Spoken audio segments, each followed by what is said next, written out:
In a dramatic reversal, Luigi Mangione expected to plead guilty in federal court today. That's right. His decision could impact the state's murder case against him. He has those two cases going on here. Robert Moses live outside federal court in Lower Manhattan. It's going to be a busy day down there, Robert.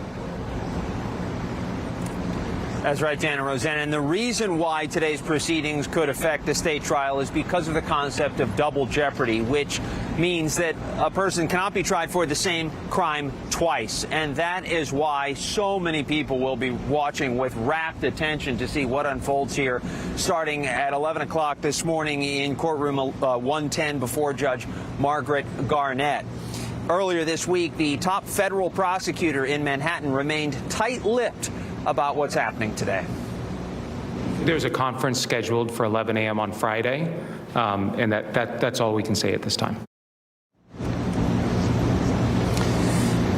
Barring something unforeseen, though, we do expect Luigi Mangione to plead guilty. To what charges, though, still unclear. Mangione faces charges in both federal and state court related to the death of United Healthcare CEO Brian Thompson in 2024. As of this moment in federal court, he faces two charges of stalking resulting in death, which could send him to prison for the rest of his life. His federal trial is scheduled for January. Now, a guilty plea today could short-circuit his state trial, and here is why. Mangione's attorneys would likely argue that following a guilty plea today, Mangione cannot then be tried in state court where he faces other charges, including second-degree murder. That's the concept of double jeopardy I mentioned, and that is why the state wants to try Mangione first, because New York State has especially strong double jeopardy laws.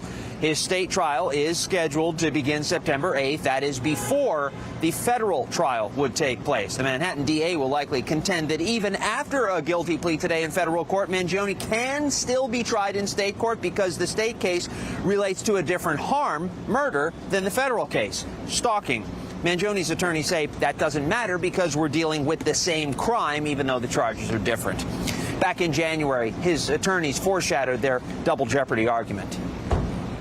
Double jeopardy is a big thing here, right? So we're going to continue to fight for that as well. Mangione himself has claimed that this is a case of double jeopardy. During a court appearance back in February, he exclaimed, 1 + 1 is 2. Also worth remembering that in general, conditions in federal prisons are better than conditions in state prisons. So Mangione's quality of life could be much better in a federal lockup than in state prison. Stay tuned.